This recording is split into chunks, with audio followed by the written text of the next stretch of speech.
Hello students, welcome to law excellence IAS academy. యుఎస్ఏలో ఒక person మీద క్రిమినల్ ఛార్జెస్ని ఫైల్ చేయటం జరిగింది. ఎందుకంటారా? స్మగ్లింగ్కి సంబంధించి. మరి ఈ స్మగ్లింగ్కి సంబంధించి ఎంతో మంది మీద ఇలాంటి క్రిమినల్ ఛార్జెస్ ఉంటాయి కదా. ఈ పర్సన్ గురించి ఎందుకు మాట్లాడుకుంటున్నాం అంటే, ఇతను డ్రగ్స్ కాదు, ఆర్మ్స్ కాదు, గ్రీన్ హౌస్ గ్యాసెస్ని స్మగిల్ చేశారు. గ్రీన్ హౌస్ గ్యాసెస్ని ఎలా స్మగిల్ చేస్తారు అన్నటువంటి డౌట్ మనకు వస్తుంది. మరి ఈ నేపథ్యంలో అసలు గ్రీన్ హౌస్ గ్యాసెస్ అంటే ఏంటి, గ్రీన్ హౌస్ గ్యాసెస్ని ఎందుకు ఇక్కడ స్మగిల్ చేస్తూ ఉన్నారు, గ్రీన్ హౌస్ గ్యాస్ ఎఫెక్ట్ అంటే ఏంటి, ఎన్వైరన్మెంట్కి సంబంధించి ఇవన్నీ కూడా మనకి చాలా ఇంపార్టెంట్.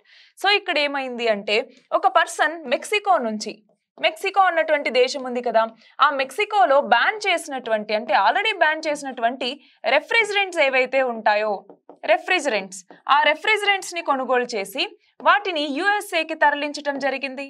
పైగా ఆ పర్సన్ కూడా యుఎస్ఏలోని కాలిఫోర్నియాకి సంబంధించినటువంటి వ్యక్తి అనమాట. మరి ఈ రెఫ్రిజరెంట్స్ ఏవైతే ఉన్నాయో వీటిని మనం గ్రీన్ హౌస్ గ్యాసెస్ కిందికి చెప్తాము. అంతేనా? గ్రీన్ హౌస్ గ్యాసెస్ లేదా హరిత వాయువులు అనేసి మనం పిలుస్తూ ఉంటాము.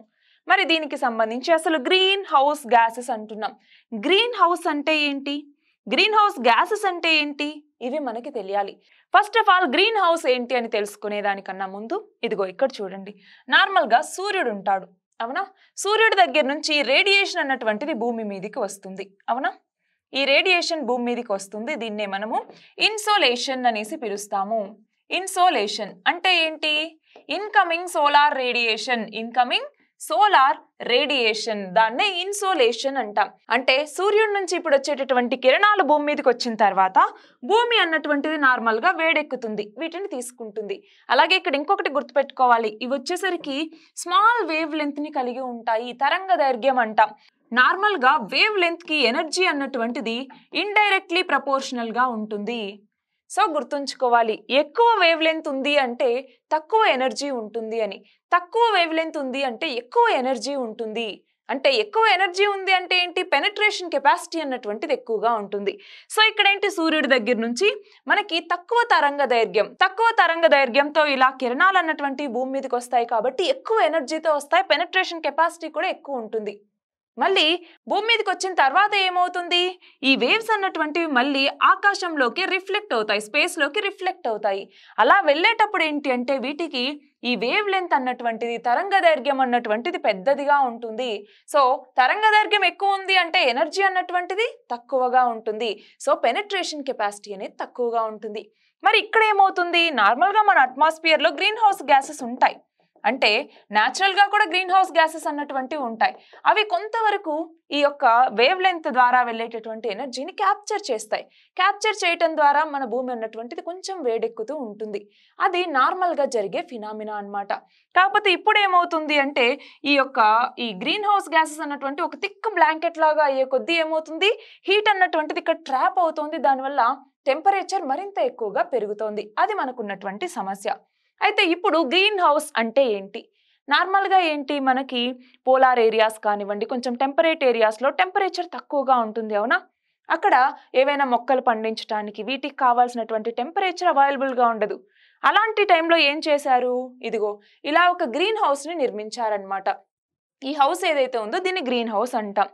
ఇందులోకి వచ్చేసరికి ఏంటి, ఇదిగో షార్ట్ వేవ్ లెంత్తో రేస్ అన్నటువంటివి సూర్యుడి నుంచి వస్తాయి. అలా వచ్చిన తర్వాత ఏమవుతుంది, ఇందాక చెప్పుకున్నట్టుగా హీట్ ట్రాప్ అన్నటువంటిది ఇక్కడ జరుగుతుంది. లోపలికి వచ్చిన తర్వాత హీట్ అనేటటువంటిది ఇక్కడ ట్రాప్ అవుతుంది.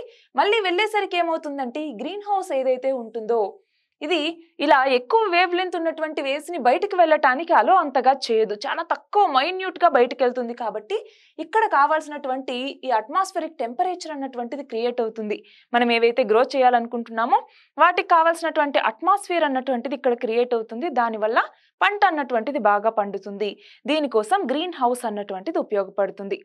మరి ఇక్కడ గ్రీన్ హౌస్ గ్యాస్ అంటున్నాం, ఆ గ్రీన్ హౌస్ గ్యాస్ ఎఫెక్ట్ అనేది ఎలా ఉంటుంది అనేసి మనం చూసాం.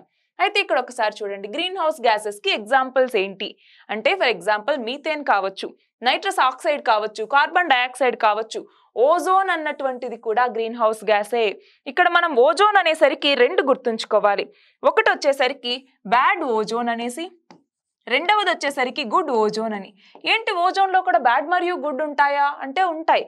ఈ బ్యాడ్ ఓజోన్ అన్నటువంటిది ట్రోపోస్ఫియర్లో ఉన్నటువంటి ఓజోన్. అంటే మనకి నార్మల్ గా ఓజోన్ అన్నటువంటిది ఎక్కడ ఉంటుంది? స్ట్రాటోస్ఫియర్ లో ఉంటుంది, అవునా? స్ట్రాటోస్ఫియర్ లో ఉండేదేమో గుడ్ ఓజోన్, అదే ట్రోపోస్ఫియర్ లో ఓజోన్ అన్నటువంటిది ఫామ్ అయితే అది బ్యాడ్ ఓజోన్. దీనివల్ల చాలా ఎఫెక్ట్స్ అన్నటువంటివి ఉంటాయి. గుడ్ ఓజోన్ అన్నటువంటిది మనల్ని అతినీల లోహిత కిరణాలు లేదా అల్ట్రా వైలెట్ రేస్ నుంచి కాపాడుతుంది, అది మనకి తెలుసు, అవునా? సో ఓజోన్ అన్నటువంటిది కూడా ఒక రకంగా గ్రీన్ హౌస్ గ్యాసే.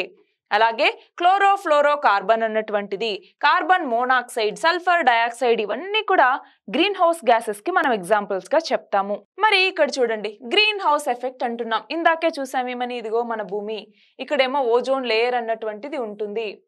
మరి ఇక్కడ ఏమవుతుంది? సూర్యుడి నుంచి ఇలా కిరణాలు వస్తాయి, కొన్నేమో పైకి వెళ్తాయి, కొన్ని వచ్చేసరికి ట్రాప్ అవుతాయి, ఇదంతా చెప్పుకున్నాం. మరి మన భూమి మీద సూర్యుడి కిరణాలు పడి దాన్ని రిఫ్లెక్ట్ అవుతాయి కొన్ని, అవునా? ఆ రిఫ్లెక్ట్ అయ్యే కెపాసిటీని మనం ఏమని పిలుస్తాము? అల్బెడో అనేసి పిలుస్తాము. అల్బెడో అనేసి. అల్బెడో కెపాసిటీ అన్నటువంటిది వైట్ సర్ఫేసెస్ కి ఎక్కువగా ఉంటుంది, బ్లాక్ సర్ఫేసెస్ కి అయితే చాలా తక్కువగా ఉంటుంది. ఫర్ ఎగ్జాంపుల్, మౌంటైన్స్ ఉన్నాయి, మంచు పర్వతాలు ఉన్నాయి, అక్కడ నుంచి ఎక్కువగా ఈ సోలార్ రేడియేషన్ అన్నటువంటిది రిఫ్లెక్ట్ అవుతుంది. అంటే వాటికి అల్బెడో అన్నటువంటిది చాలా ఎక్కువ ఉంటుంది. అదే బ్లాక్ సర్ఫేసెస్ అనుకోండి, ఎక్కువగా ఈ సోలార్ ఇన్సులేషన్ ఏదైతే ఉంటుందో, రేడియేషన్ ఏదైతే ఉంటుందో దాన్ని క్యాప్చర్ చేసుకుంటాయి. సో అల్బెడో కెపాసిటీ అన్నటువంటి తక్కువగా ఉంటుంది అనేసి. సో ఈ వర్డ్ గుర్తుంచుకోవాలి, అల్బెడో అన్నటువంటిది. నెక్స్ట్ చూడండి, ఇక్కడ ఓజోన్ డిప్లేటింగ్ సబ్స్టెన్సెస్ అంటున్నాం. అంటే ఏంటి? ఇందాక మనం ఏవైతే ఈ క్లోరోఫ్లోరో కార్బన్స్ కానివ్వండి, అలాగే గ్రీన్ హౌస్ గ్యాస్ అంటున్నామో, ఈ గ్రీన్ హౌస్ గ్యాస్లు అన్నటువంటివి మన భూమికి చుట్టూ ఉండేటటువంటి ఓజోన్ లేయర్ ఏదైతే ఉంటుందో, ఆ ఓజోన్ లేయర్ అన్నటువంటిది మరింత నశించిపోవటానికి కారణమవుతోంది అని మనం ఎప్పటి నుంచో చదువుకుంటూ ఉంటాం, అవునా? అర్త్కి సంబంధించి ఈ యొక్క గ్రీన్ హౌస్ గ్యాసెస్ అన్నటువంటివి ఇదిగో మన అట్మాస్ఫియర్ టెంపరేచర్ పెరగటానికి కారణమవుతున్నాయి, ఓజోన్ లేయర్ డిప్లీషన్ కి కారణమవుతున్నాయి అనేసి చదువుకుంటాం. మరి ఆ ఓజోన్ డిప్లీటింగ్ సబ్స్టాన్సెస్ లో ఇంకొన్నింటిని ఇక్కడ మనం చూద్దాం. చూడండి, ఒకటి వచ్చేసరికి క్లోరోఫ్లోరో కార్బన్స్ అన్నటువంటివి. ఇప్పుడు మనం ఏదైతే రెఫ్రిజరెంట్స్ వీటన్నింటిలో వాడుతున్నామో ఇవి క్లోరోఫ్లోరో కార్బన్స్ అనమాట. చూడండి, రెఫ్రిజిరేటర్స్ లో, ఎయిర్ కండిషనర్స్ లో, సాల్వెంట్స్ లో, డ్రై క్లీనింగ్ ఏజెంట్స్ లో, వీటన్నింటిలో దీన్ని వాడతాం. అలాగే మనకి హాలోన్స్ అంటాం. ఈ హాలోన్స్ అన్నటువంటి ఫైర్ ఎక్స్టింగ్విషర్స్ లో మనం వాడుతుంటాం. అలాగే carbon tetrachloride, methyl chloroform, hydrofluoro carbons, ఇవన్నీ కూడా ఓజోన్ డిప్లీటింగ్ సబ్స్టాన్సెసే. అంటే ఏంటి? ఓజోన్ లేయర్ ని, థిక్ గా ఉన్న ఓజోన్ లేయర్ ని ఇవి థిన్ గా చేస్తాయి అనమాట. దానివల్ల ఓజోన్ హోల్స్ అన్నటువంటి ఫామ్ అవుతూ ఉంటాయి. మనము ఓజోన్ డిప్లీషన్ అని చదువుకుంటున్నామా? అంటే ఓజోన్ లేయర్ అన్నటువంటిది చాలా పలుచగా తయారవుతుంది, దానివల్ల హోల్స్ అన్నటువంటివి ఫామ్ అవుతాయి. సో వాటికి ఇది ఎక్కువ కాంట్రిబ్యూట్ చేస్తుంది ఓజోన్ హోల్స్ ఫామ్ అవ్వటానికి. మరి ఇక్కడ ఒక్కసారి చూస్తే గనక, ఇదిగో ఓజోన్ లేయర్ అన్నటువంటిది ఇదిగో భూమి చుట్టూ ఇలా ఉంటుంది. మనకి అల్ట్రా వైలెట్ రేస్ లో యూవీఏ, యూవీసీ, యూవీబీ అనేసి ఉంటాయి.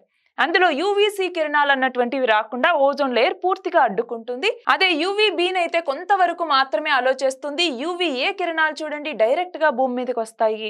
సో ఓజోన్ లేయర్ అన్నటువంటిది డిప్లీట్ అయితే ఈ అల్ట్రా వైలెట్ రేస్ లో ఉన్నటువంటి యూవీఏ కిరణాలు అన్నటువంటివి డైరెక్ట్ గా భూమి మీదకి చేరే అవకాశం చాలా ఎక్కువగా ఉంటుంది. దీనివల్ల మనకి చాలా ప్రాబ్లమ్స్ వస్తాయి. స్కిన్ ఇరిటేషన్స్ రావచ్చు, లేదు అనుకుంటే తాజ్ మహల్ అన్నటువంటిది ఆ రాక్స్ కలర్ చేంజ్ అవుతుంది యాసిడ్ రెయిన్స్ వల్ల. సో వాటన్నిటికీ కూడా ఇవి కారణమవుతూ ఉన్నాయి. మరి ఓజోన్ లేయర్ ని ప్రొటెక్ట్ చేయటం కోసం ఎలాంటి ఇనిషియేటివ్స్ ఉన్నాయి మన దగ్గర అంటే, ఒకటి వచ్చేసరికి మాంట్రియల్ ప్రోటోకాల్, దాని కింద కిగాలి అగ్రిమెంట్ అన్నటువంటిది ఉందన్నమాట. మనకి మాంట్రియల్ ప్రోటోకాల్ అన్నటువంటిది ఏంటి? ఓజోన్ లేయర్ డిప్లీషన్ ని తగ్గించాలి. ఆ ఓజోన్ లేయర్ డిప్లీషన్ కి కారణమయ్యేటటువంటి సబ్స్టాన్సెస్ ఏవైతే ఉంటాయో వాటిని మినిమైజ్ చేయాలి, లేదా వాటిని పూర్తిగా ఎలిమినేట్ చేయాలన్నటువంటిది లక్ష్యం. మరి అందులో భాగంగానే కిగాలి అగ్రిమెంట్ అన్నటువంటి దాన్ని కుదుర్చుకున్నారు. దీని ద్వారా ఏంటి అంటే, ఇక్కడ చూడండి 4 స్టెప్స్ లో మన భారతదేశం హైడ్రోఫ్లోరో కార్బన్స్ ఏవైతే ఉంటాయో వీటిని ఎలిమినేట్ చేయటం కోసం దీన్ని లక్ష్యంగా పెట్టుకుంది. ఇది 2032 నుంచి మొదలవుతుంది, 2047 వరకు మొత్తం 4 ఫేజెస్ లో. అయితే చూడండి, 2032లో 10% తగ్గించాలి, 2037 నాటికి 20% తగ్గించాలి, 2042 నాటికి 30% తగ్గించాలి, 2047కి వచ్చేసరికి 85% మనం రెడ్యూస్ చేయాలి అన్నటువంటిది లక్ష్యం. హైడ్రోక్లోరోఫ్లోరో కార్బన్స్ అంటాము. అలాగే దీనికి సంబంధించినటువంటి టెక్నాలజీస్ ని డెవలప్ చేయడం ద్వారా మన దగ్గర ఎంప్లాయ్మెంట్ అన్నటువంటిది క్రియేట్ అవుతుంది, టెక్నాలజీ ఎన్హాన్స్మెంట్ అన్నటువంటిది జరుగుతుంది. అలాగే గ్రీన్ హౌస్ గ్యాస్ ఎమిషన్స్ ని తగ్గించడం ద్వారా మనము క్లైమేట్ చేంజ్ ని మరింతగా మిటిగేట్ చేయొచ్చు. సో వీటన్నింటికీ కూడా ఇది ఉపయోగపడుతుంది. సో ఇక్కడ ఇందాక మాంట్రియల్ ప్రోటోకాల్ అన్నాం. Montreal protocol.